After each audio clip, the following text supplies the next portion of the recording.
and welcome to the opening day of Henley Royal Regatta 2023. Now in its 184th year, this truly unique event is a celebration of rowing, an established fixture on the British social scene, and a chance for athletes old and new to triumph at the world's most esteemed rowing meet. Before we kick off with the best action from Tuesday, here's Martin Cross with an overview of the history of this extraordinary event. Henley Royal Regatta had humble origins. A regatta was first held in 1839 on just one afternoon on the straightest part of the river in Henley-on-Thames, and now it's evolved into a 6-day competition with more than 300,000 fans coming each year to cheer on athletes, competing in 26 events. From school kids to Olympians, single sculls to coxed eights. It's jam-packed from Tuesday through to Sunday with top-class rowing. And this is what they race along. The famous Henley course, 1 mile and 550 yards, or 2,112 metres if you prefer, of upstream endurance. The rowers first move past the pre-eminent barrier, then onto Forley, along the steward's enclosure, and finally past the winning post. Henley is like no other regatta. It still operates a knockout draw with 2 boats racing in each heat, so it's a bow-to-bow battle to the bitter end. And it's not just action on the water to watch out for. The regatta is for fans too. The waterways are filled with pleasure craft, the embankments lined with picnicking spectators. Henley is filled with the colourful, the extravagant and the traditional. Henley Royal Regatta, staple of the British sporting year, the international rowing calendar, and one of the ultimate tests any rower can undertake. That ultimate test starts here in the boat tents, where the rowers warm up or relax ahead of the long journey down to the start.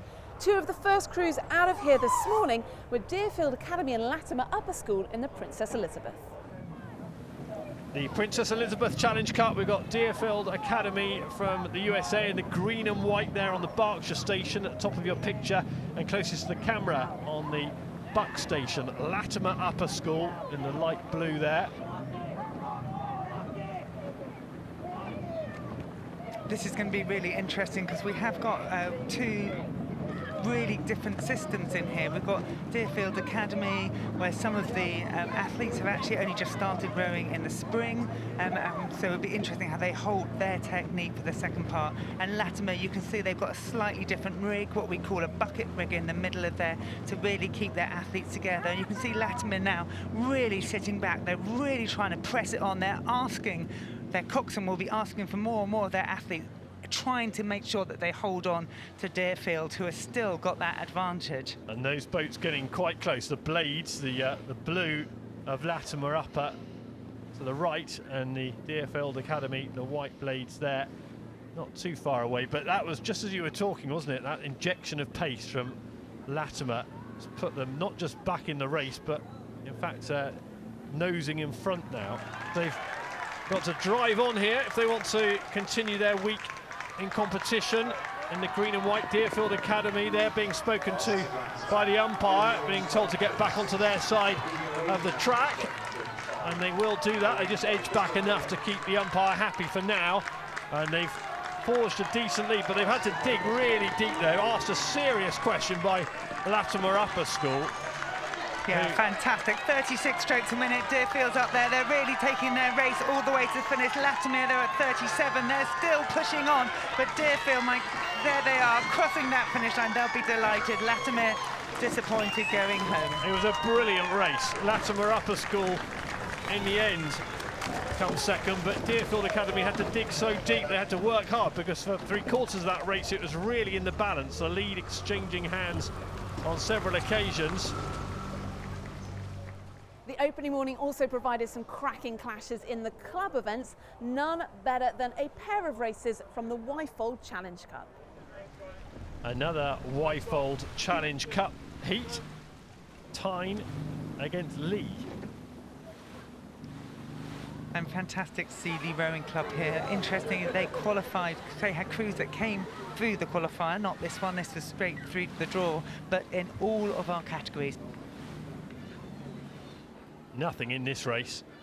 And interestingly, you can see that the Lee here with the orange blades, they're rating a little bit higher than Tyne as they're trying to get back in touch with them. As we come up to this point, the mile barrier, we'll see as the one goes up, telling us that crew number 1 is indeed still ahead. And we're looking here at Lee, who are on station 2, just behind. You'll see the bowman there, Harrison Skinner, looking over. He'll be thinking, can we hold on? How can we move back through? You can see that they have asked again and they've pushed again. Lee are looking to push back onto Tyne, who are holding this advantage. There's going to be a real cat and mouse to the line now. Who can dig deepest?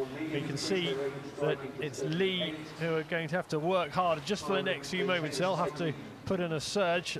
Tyne will be pleased to have at least got a little bit of a length up on Lee. This is very, very tight though, and a few seconds napping and you could be history in this race. Yeah, interestingly, you can see the blokes are beginning to waver a little bit. You can see the athletes have given absolutely everything to their rowing, and they have to use a tiny bit amount of their brain to make sure they keep the steering is going there. That responsibility is with the bowman of the Tideway Scullers boat and the bowman there of the Lee coming across. So Harrison Skinner, you can see he there closest to the camera, his back, he'll glance over his shoulder, he'll be trying to work out how much more work they're going to. Look how close those blades are getting in the middle of the water, but Tyne have just surged again as they head in front of the stewards' enclosure. You can see in the background there, crowds building all the time, and there's work to be done here.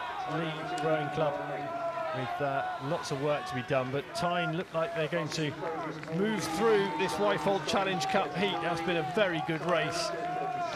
Just amazing we're coming through. Lee have given it everything. You can see their heads are gone. The bowman is looking over. He has given it everything. Tyne, they're pushing away, making sure they control this race. Fantastic race. Wyfold next, and Star Club on the Berkshire station. They've got an early lead here on Durham. A long way to go though. This is just up at Temple Island. It's a very good morning to Mark Hunter. Well, Tim, how are you? I'm very good, thank you. How are you, Mark? Very well, very well. I'm very excited for the next 6 days. Really looking forward to it. Just watching as an early lead is established here on the Berkshire station by Star Club. We can sense that Star Club still lead, but not by much. In fact, this is absolutely nothing in it. No, it's pretty, and this is what it's what you come to Henley for, isn't it? That side-by-side gladiatorial racing. It's great to have such a close race in the opening round.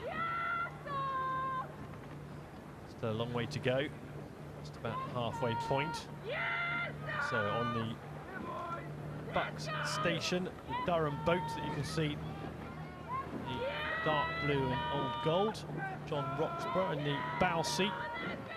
George William Pansky and Oliver Negus in the stroke seat. And it's just that added bit of pressure in a Cox's boat. You know, you get drawn to the crew beside you, and as you're racing side by side like this, you just feed off them, and you know the markers do seem to pass quicker when you're racing up the course. Well, what a great race this is for day one of Henley Royal Regatta. Star is on the Berkshire station and they've just drifted out a bit. The umpire's getting a bit lively with them, just trying to encourage them back towards the Berkshire bank. Still quite out in the middle of the course here, but they've done enough. Star heading towards the finish line now. Last few grueling strokes, they've had to work hard for that. Durham stayed in contention all the way. In fact, for the vast majority of that race, it was really tight. In the end, a length and a little bit of clear water. That's not a fair reflection on the race at all, is it? Just that last couple of 100 metres. Not at all. Star just kept that straighter line in that second half of the course.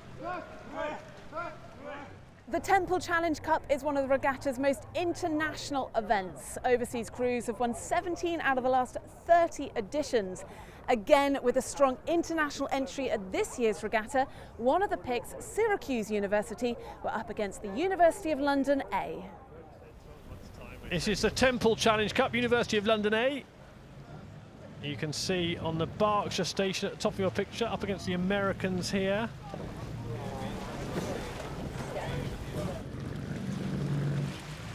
Syracuse University to the right.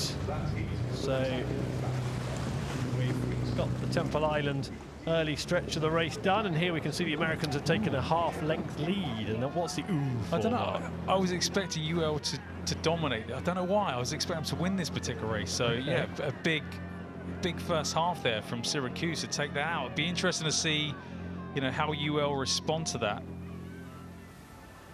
So let's have a look at what University of London can do. Syracuse, yeah, they're giving it a go, aren't they? This is a crucial stage of the race. I think this is the push. If the order's going to change, it'll be now. Yeah, and Syracuse took that early advantage. We saw them get out the start really quick, take that early advantage, and they seem to have just, yeah, held on to that. They haven't really kind of moved out anymore for quite some time now. There's Jack Gorman in the bow seat, the orange and blue of Syracuse University from the USA. 20 years old. He has actually been to Henley Royal Regatta previously once. Only he and Sam Hobson in that American boat have got any prior experience at Henley.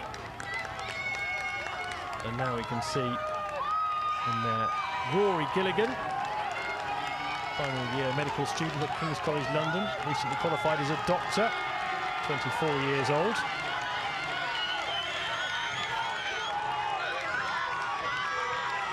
This is a really good race. It's just hotting up now in front of stewards. I think we're going to see the Americans hang on, but they've been run a little bit closer than they would have expected, and they've had to put in a last push to hold off University of London in front of Stewart. It is very tight. University of London thrashing away, trying to get back in. They haven't got too much longer left to hold on, the Americans, and they'll be pleased to get past that finish line and to get past University of London. In the end, the margin was not much more than a quarter of a length. That was a great finish. This year's regatta is one of the biggest in its history. 394 head-to-head knockout races across 26 events, from junior to open. Regatta steward and umpire Sir Matthew Pinson told us about its growth in recent years.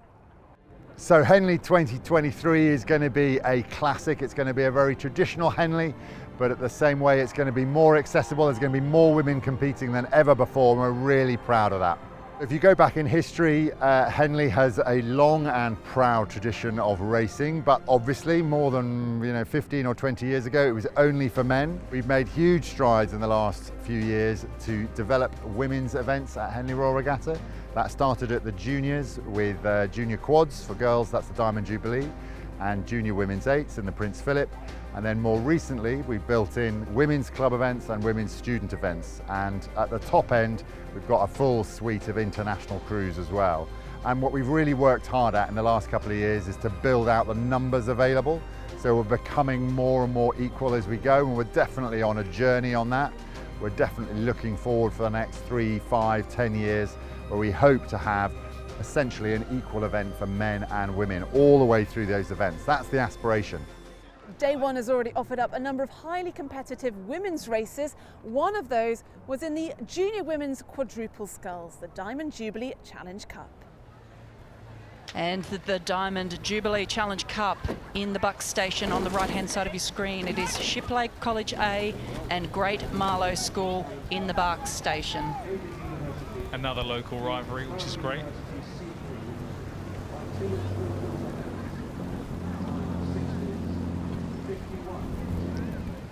Wow, what a start here from Shiplake College A on the right-hand side. And I'm always absolutely so impressed with these junior athletes in the uncoxed boats, particularly in the Fawley for the men and the Diamond Jubilee for the women, because it's really hard to steer, particularly past Temple Island here, and this crew from Shiplake just made it look so easy. Look at their composure as they're really dominant in these first few hundred metres. That was a great start from them as well. They got straight out and they haven't moved. They haven't gone off course at all. But it looks brilliant, amazing. Take note, watch this. Other young athletes that want how to do it, this is a good example.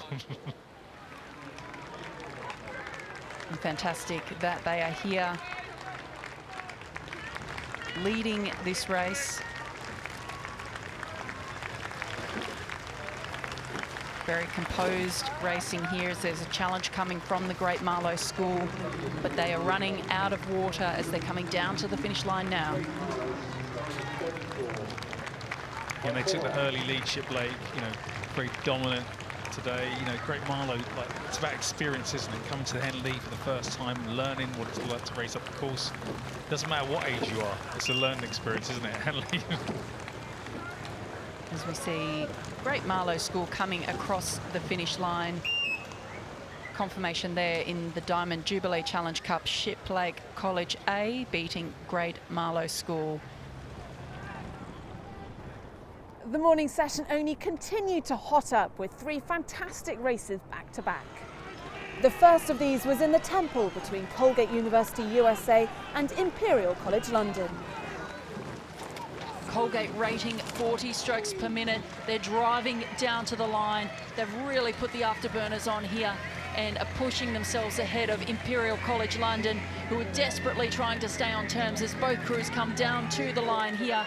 It will be Colgate University from the United States of America taking the win in the Temple Challenge Cup over Imperial College London. Before a tight race in the Britannia between Marlow and Thames. And we see them going up again. Thames now being challenged in the dying stages of this race by Marlow. And just narrowly over Marlow. Absolutely gutting for Marlow. And a 4-lead Challenge Cup square-up between Hartbury College and Seattle Prep School.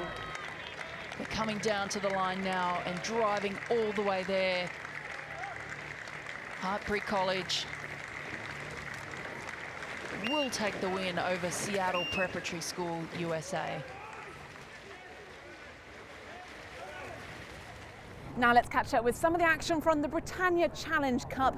This was Royal Chester up against Vesta. And this time it's 4s, it's Coxed 4s. This is the Britannia Challenge Cup. That's for club men's 4s. Started in 1969, and we've got Royal Chester on the left and Vesta on the right. It's Chester and Vesta, and away they go. And what a lovely shot of this Cox 4s event off the start. To me, the Cox 4 event is such a special one because you've got that extra level of steering and accountability for your Cox in the bow seat there at the front of the boat. But if you really row this boat correctly, in my view, you can make it feel so light and so edgy, and it actually feels like a Cox-less boat. It's one of the amazing boats to row in, and I really love it. And I guess the advantage of having the Cox is you've got the on-board coach, motivator and extra intelligence. And one of the things I remember very well from rowing is once you're really on the edge physically, being mentally focused on it is hard, and having a Cox in the boat can make a real difference. They can just remind you of the technical pattern, they can keep you calm if the race plan's not going the way you'd hoped for. But right now it looks like it's, well, neck and neck between Chester and Vesta. This is the moment when the physical exhaustion is potentially almost at its peak and the body's starting to tell the mind, I'm not sure I can do this, and the mind has to tell the body, you work for me. And to borrow the words of a famous Olympian, Muhammad Ali, the will must be greater than the skill. And so into the closing races, this is what can happen. So you can see that Royal Chester, they've just increased that rate of striking. They've kept their length. They looked as though they've just moved back on Vesta. It looks more lively, more exciting. Well, it could be a decisive move by Royal Chester there. It's hard to call the distance. It looks like they are closing. From the signals I can see they're almost level, and they've got only about 20 strokes to go, 15 strokes to go. Royal Chester against Vesta. They've rode through them. They absolutely have rode through them, and it looks as though Vesta are just tiring. Well, what a performance from Royal Chester. It looked like Vesta had it in the bag, but they really have moved through in the last 300 metres. They are going absolutely gangbusters to seal this one. What a race from Royal Chester Rowing Club. Well done, Sarah Armstrong, motivating her 4 men through the Vesta crew. two crews seeking to be in the final come Sunday are Molesey and Sir William Borlase, and they faced off on Tuesday afternoon, and we join them as they pass the stewards' enclosure. It looks like Sir William Borlase has got the edge over Molesey. I thought it might be the other way around actually, but that powerful start they've managed to maintain, and we're now coming into the enclosures, maybe 600 metres still to run, and it looks like William Borlase are sitting in a leading position. Now's the time for Molesey. Yeah, now is the time for Molesey, and now is also the time for Borlase to sit calmly. They've put themselves in a really good spot. It's not about giving that lead away. You can just see that hull move slightly with a dip of the oar. We want to make sure that there's absolute simplicity and they keep their composure as they come through to what I would normally call the business end of the race, that last 400-500 metres where they need to execute and get that hull across the line first. So this event really does produce incredible racing all the way through the regatta. We've seen that year after year after year. There's Molesey, Katie Wright in the bow seat. She just glances across to see where they are in the competition. She'll be giving a call to the rest of the crew. Their heads are beautifully straight in the boat. She glances across again. That suggests to me that they might be moving. You can hear the crowd's tone rising. It's Molesey, it's Sir William Borlase school. It's going to go towards the line. And it looks like Molesey have just increased that pace. You can just see the hands moving around the back a little bit freer. You can maybe feel the energy of the crowd transcending into that hole. They've just taken the rate up and the pace up. This is going to be an exciting closing stage. It's anything to play for. They've just got to get as many strokes as they possibly can. It looks like William Borlase are going for it. Will Molesey have a response? Can they do it? They've got about 10 strokes, maybe 15 strokes to go. Olivia Chismer at bow of Molesey looks across again. She calls once more to the girls in front of her, Eva Briody, Emily Davis and Lydia Truitt. But it's, my goodness, Sir William Borlase came through and held on to that advantage as they crossed the line. You can see what it took out of them. There was more great action in the afternoon session. We have a heat of the Wyfold Challenge Cup for Club 4s. Holders are Thames Rowing Club. On the far side, we have the City of Oxford crew. It is their first boat, and they are racing quite a star-studded boat from the UK Armed Forces Rowing Club. Oh, this is really good, as the umpire is just warning the UK Armed Forces to move back over to their station. And City of Oxford have really come back there in the last 400 or 500 metres to make this an extremely competitive race. As you can see there, the Armed Forces are still being pushed over to their right, and as you can see, they're still over towards the City of Oxford side, hopefully not impeding them as they're trying to come through the enclosures and take the lead. And the Armed Forces take the lead. I have to say they might have shortened up a little out forward, Mo. That stroke is not as long as it was, and City of Oxford have been steering straight. The runners on for the Armed Forces, that's slowing them down. City of Oxford edging through. I think they might take the lead.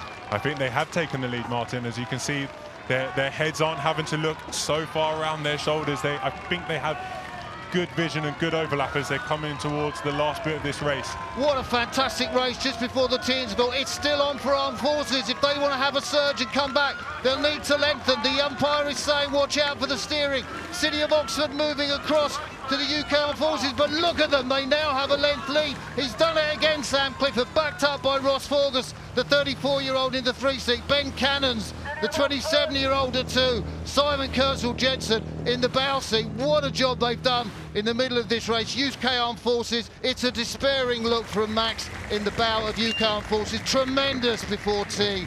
It is the City of Oxford that take that by just under a length, and a sensational row through from the club. A jam-packed opening day of Henley Royal Regatta saw 80 races take place across 7 events. There is nothing quite like the gladiatorial knockout style of racing here, and it's only going to build towards the weekend. There is more coming your way tomorrow. I hope you can join us.